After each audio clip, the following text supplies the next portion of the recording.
भैया अब ऐसा बवाल होने वाला है बेकाबू में, जिसके लिए मेकर्स जो हैं दिग्गज एक्टर्स को लेकर आ गए हैं। जी हां दोस्तों, कौन है इसका मेन विलन फाइनली सामने आ गया है।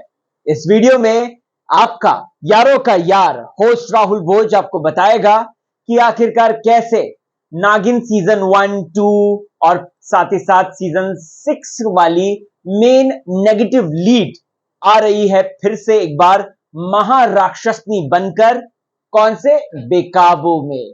तो भाई बेला, अपनी कुर्सी की पेटी बांध लो क्योंकि आपका मौसम बिगाड़ने आ रही है ये। बेला के ऊपर मुसीबतों का पहाड़ बैक टू बैक गिरेगा। And thank you so much makers कि आप लोग मेरी बातें सुन रहे हैं, बिकॉज आज के एपिसोड में वो सारी चीजें जो मैंने रिक्वेस्ट करी थी पास्ट में, आपने वो दिखाई हैं। कल से एक्चुअली आप दिखा रहे हैं, तो thank you so much for that. चलिए दोस्तों, शुरुआत करते हैं आज के रिव्यू की। नमस्कार, स्वागत है आपका चैनल चाली खजाना में। आ गया है यारों का यार होस्ट राहुल भोज। चैनल को फटाफट सब्सक्राइब करें। अगर आप लोगों ने मुझे इंस्टाग्राम पर अभी तक फॉलो नहीं किया है तो लिंक डिस्क्रिप्शन में है, राहुल भोज 15 मिलिए वहां पर। कुछ बात करनी है, अगर कुछ सजेशन देना है, कुछ कुछ इंफॉर्मेशन शेयर करनी है, come on, you are most welcome over there. तो भाई डबिंग को लेकर सबसे पहले तो मेरी एक शिकायत थी मेकर्स के से कि भाई आप लोग इतनी गंदी डबिंग क्यों कर रहे हो। उसके चक्कर में पूरा फ्लेवर निकल जा रहा है, एक्टर्स की एक्टिंग एकदम बदतर लग रही है और देखने में बिल्कुल अच्छा नहीं लग रहा है। सिर्फ और सिर्फ एक शालीन ही अच्छे लग रहे हैं। बट अब देखकर ऐसा लग रहा है कि नहीं भाई, इन लोगों ने सुधार कर दिया है। बेला का आज का परफॉर्मेंस और वो जो डांस था, अंग लगा दे रहे, ओए होए होए। 2 दिन से बेला मुझे बहुत ज्यादा सेंसुअस लग रही है और ऐसा लग रहा है कि वो राक्षस को लुभाने नहीं बल्कि वो हमको लुभा रही हैं। एक्चुअल में शी इज डूइंग दैट। तो इसके लिए फुल मार्क्स देना चाहूंगा मैं ईशा सिंह को, क्योंकि उन्होंने अपने परफॉर्मेंस को बहुत अच्छी तरीके से दिखाया है। स्पेशली ये सिडक्टिव वाले पार्ट को तो बहुत ही खूबसूरत दिखाया उन्होंने। इसके अलावा परी की अपनी साजिशें चल रही है, नेगेटिविटी चल रही है, मतलब सॉरी नेगेटिविटी नहीं, प्लानिंग प्लॉटिंग चल रही है, ये सारी चीजें चल रही हैं। तो परी आपके लिए एक बड़ा दुश्मन ला रहे हैं मेकर्स फाइनली, जिससे कि परी की तरफ और भी ज्यादा सिंपैथी जुड़ेगी। एक्चुअल में देखा जाए तो मैंने आपको पहले भी बताया था कि परी है ना, मॉरली गलत थी। वो कहती है ना कि मैं करना नहीं चाहती थी बट कर दिया, जिसका मुझे पछतावा है।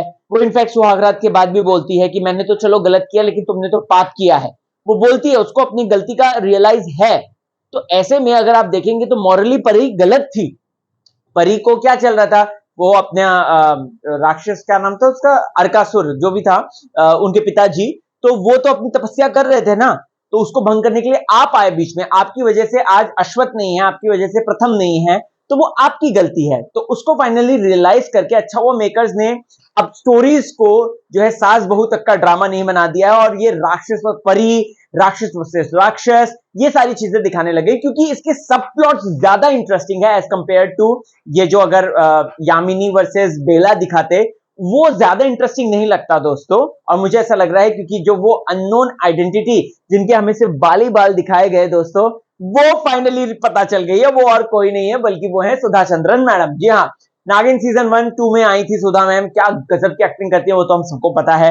और एकता कपूर जी का कोई बड़ा शो है और उसमें सुधा चंद्रन जी की एंट्री नहीं होगी, ऐसा कैसे हो सकता है भैया, कैसे हो सकता है। मतलब कि विलन कहते हैं कि जब इनका काम इतना अच्छा होता है कि जब 1000 विलन मरते हैं तब जाके उनका एक किरदार निकल कर आता है, और वो किरदार इतना इंपैक्टफुल होता है कि एकता मैम हर एक बड़े शो में उनको लेती हैं। उनकी आंखें एक्टिंग करती हैं, सुधा चंद्रन मैम की आंखें एक्टिंग करती हैं। इससे अच्छी बात क्या है। आज तो हमें टीजर दिया, वो मार्वल फिल्म्स में होता है ना, स्पॉइलर देते हैं थोड़ा सा या ईस्टर एग डालते हैं, तो ये ईस्टर एग डाला है बेसिकली। इसका जो बड़ा प्लांट या फिर जब बड़ा इसका एक प्रोडक्शन आएगा तो वो भाई और कोई नहीं बल्कि सुधा मैम की एंट्री होगी। तो भैया मजा आ जाएगा, मैं बहुत ज्यादा एक्साइटेड हूं उनकी एंट्री को लेकर, और उससे टीआरपी और बढ़ेगी और प्लस शो में और भी ज्यादा मजेदार चीजें होंगी। और मुझे ऐसा लगता है कि वो जो है बेला की भी दुश्मन होगी और वो जो है अपनी रानव की भी दुश्मन होगी, जस्ट बिकॉज रानव एक अच्छे दिल का राक्षस है। और उसने आज बोला ये बात कि मेरी माँ इंसानों के ऊपर हुकूमत चलाना चाहती थी, उनको खाना चाहती थी, और सेम यही यामिनी भी कर रही है। तो ये अच्छी बात है कि एक बहुत ही स्ट्रॉन्ग विलेन, क्योंकि इन्होंने कहीं ना कहीं मुझे ऐसा लगता है कि जो यामिनी की हालत कर दी है शो में, वो एक बेचारी राक्षसनी बन गई है वो, क्योंकि वो आसानी से प्रथम से हार जा रही है, मतलब कि रानव से हार जा रही है वो। तो ऐसे में एक महाराक्षसनी का आना बहुत ज्यादा जरूरी है, जिसकी वजह से शो और भी ज्यादा इंटरेस्टिंग बनेगा। इसके साथ साथ दोस्तों आज मुझे ना एक चीज और बहुत अच्छी लगी, वो लगा शालीन और ईशा का परफॉर्मेंस। वो जो सिडक्टिवनेस थी, वो जो सेंचुअसनेस थी, वो बहुत खूबसूरत लगी। जिस तरीके से वो आती है, अंग लगा दे रे गाना डांस करती है, और उसको बहुत बहुत अच्छे से फिल्माया। वो ना वल्गर नहीं लग रहा था, वो बहुत ब्यूटीफुल लग रहा था। जैसे अरे यार, जैसे संजय लीला भंसाली जी ने नहीं शूट किया था ये यही गाना अंग लगा दे रे, वो वल्गर नहीं लग रहा था, वो बहुत सेंचुअस लग रहा था। वैसे ही यहाँ पे भले आउटफिट उनकी अलग थी, इनकी अलग थी, लेकिन ये भी उतना ही ज्यादा सेंचुअस लग रहा था। एंड यहाँ पर अगर आप ईशा के एक्सप्रेशंस देखोगे ना, you can die for it, you know, it was that good. और वही शालीन भानोट, तो ही इज द बाप ऑफ एक्टर यार, कम ऑन। शालीन भानोट को इस बार तो यार कम से कम ये टेली अवार्ड्स जितने भी होते हैं उसमें बेस्ट एक्टर का मिलना चाहिए, वरना मैं ना सच्ची कह रहा हूं, मैं भूख हड़ताल पे चला जाऊंगा। क्योंकि शालीन भानोट इतना अच्छा परफॉर्म कर रहा है, आप उसके छोटे से छोटे एक्सप्रेशन ले लो, चाहे वो गुस्से के ले लो, चाहे वो खुशी के ले लो, चाहे वो अभी जब वो थोड़ा कंफ्यूज था वो ले लो, मतलब हर एक मामले में Shaleen is the best over there. Shaleen Bhanot को आपने अगर नहीं दिया ना इस बार, सच कह रहा हूं बहुत गलत करोगे आप आने वाले सब एक्टर जो टैलेंटेड एक्टर हैं उनके पेट पे लात मारोगे अगर आपने शालीन भानोट को इस बार का बेस्ट एक्टर अवार्ड नहीं दिया। तो मैं लिख कर देता हूं। खैर इसके साथ साथ हम उडारियां फेम को भी देखते हैं, उनका बेचारे का थोड़ा बहुत पोर्शन है और वो आ रहा है जा रहा है, वो ज्यादा कुछ उनका इंपैक्टफुल नहीं है। मलिका भी अभी मुझे ऐसा लग रहा है कि मलिका शायद हो सकता है कि वो राक्षसों में तब्दील हो जाएगी फ्यूचर में। देखो भाई, जैसी जैसी चीजें मैंने आपको पता है ना, मैंने आपको प्रिडिक्ट करी थी अपने पास्ट के एपिसोड्स में, वो सारी चीजें यहां पर एकदम से हो रही हैं।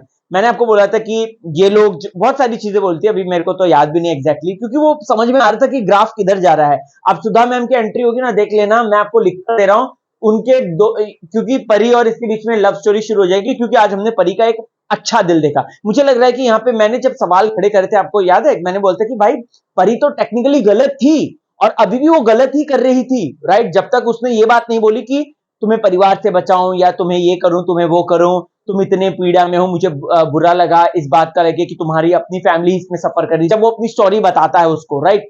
तो मुझे ऐसा लग रहा है कि वहां पे मेकर्स ने शायद, हो सकता है मेरा रिव्यू सुना है या क्या, उन्होंने स्क्रिप्ट ही बदल दी, उन्होंने परी का काइंड हार्टेडनेस ज्यादा दिखा दिया। अदरवाइज परी वॉज लुकिंग लाइक अ दुष्ट परी। आप लोगों ने देखा होगा तो परी की वो नेगेटिव चालें चल रही हैं, वो जबरदस्ती रानव की, क्योंकि अगर देखा जाए तो रानव ने, मतलब प्रथम ने अपना बदला लिया था, उसमें उसने वही किया क्योंकि उसने लेकिन प्रथम ने तभी बदला लिया क्योंकि उसके पिताजी और ये सारी चीजें जो है गलत हो गई थी, और ये देवलिखा ने करा था। तो ऐसे में देवलिखा से बदला लिया था, तो भैया मामला यहाँ पे कंप्लीट होता है। लेकिन यहाँ पे फिर दोबारा से वही स्टोरी को फिर से बनाना और फिर से वो करना, तो उसमें परी गलत दिख रही थी। और जैसा कि हम सबको पता है कि परी का सीधा कांटेक्ट देवों से होता है, इसमें दिखाया गया है, तो भाई कैसे गलत हो सकता है। तो यहाँ पर यही चीज है, स्टोरी को काफी मोल्ड डाउन किया इन्होंने, और ये अच्छी बात लग रही है मुझे कि चलो इन्होंने स्टोरी को मोल्ड डाउन किया, और ये थोड़ा सा जो है नेगेटिव परी जो जा रही थी उसको पॉजिटिव लाने की कोशिश कर रहे हैं। Thank you director sir, thank you script writer and everyone कि आप लोगों ने थोड़ी सी मेरी बात सुन ली है। इसके अलावा मुझे कुछ पॉइंट्स जो रेज करने, वो ये रेज करने हैं कि जैसे फॉर एन एग्जांपल, एक उसके वो फियांसे का वो जो पत्ता कट हो गया, वो जो लगा था, मुझे लगा था कि फियांसे शायद हो सकता है वो नेगेटिव में बनकर आया और बेला को परेशान करे, ऐसा ये यूज कर सकते हैं। प्लस अगर आप लोगों ने देखा होगा तो प्रथम का जो भाई है, जिसके सर पे जिसका ब्रेसलेट वो खोया था, मैं उसका नाम भूल गया, एक क्या था, अश्वत्थ था उसका नाम।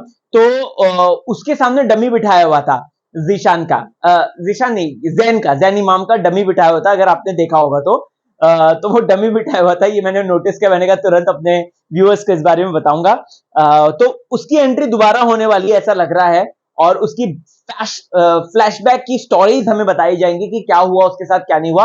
एंड फाइनली अच्छा इन लोगों ने थोड़ा फोकस उस चीज में किया, जैसे बंद दरवाजे के पीछे क्या रहस्य है, अश्वत्थ कहां चला गया था, पिताजी के साथ क्या हुआ, इसके साथ क्या हुआ, क्योंकि ये ना शो सास बहू मत बनाओ यार। मैं इतना कहना चाहता हूं कि जैसे नागिन को आपने सास बहू बना दिया था अभी बीच में, जहां पे सास बदला ले रही है, बहू उसको रोक रही है, ये मत बनाओ। आप इसको राक्षस वर्सेस राक्षस रखो, यानी कि राणव वर्सेस ऑल वो वाला जो है सिनेरियो वो रखो, या फिर आप परी वर्सेस राक्षस रखो। मतलब इसको इतना इंटेंस बना दो ना यार कि इंडियन टेलीविजन में ऐसा शो आए ही ना हो, ऐसा बनाओ। राइट, ये मेरा मुझे ऐसा लगता है। इसके अलावा वो जो था दिल्ली का टिकट और दिल्ली का वो मुझे थोड़ा सा अजीब लगा, क्योंकि मसूरी तो उत्तराखंड में ही है। राइट, तो वो तो रोड से ही चले जाएंगे ना, तो उसके लिए फ्लाइट टिकट लाने की क्या जरूरत थी, ऐसा दिखाने की क्या जरूरत थी, वो दिल्ली जाएंगे, दिल्ली से वहां पे जाएंगे, ऐसा करके टाइप्स का मसूरी, क्योंकि वो तो रोड ट्रिप है। Because I belong from Nainital, तो मुझे पता है, तो मुझे समझ में नहीं आया कि ये क्या था। खैर कोई नहीं, मुझे समझ में आ गया, और साथ ही साथ उत्तराखंड में रहने वाले और जिनको नॉलेज होगी इस बारे में उनको समझ में आ जाएगा।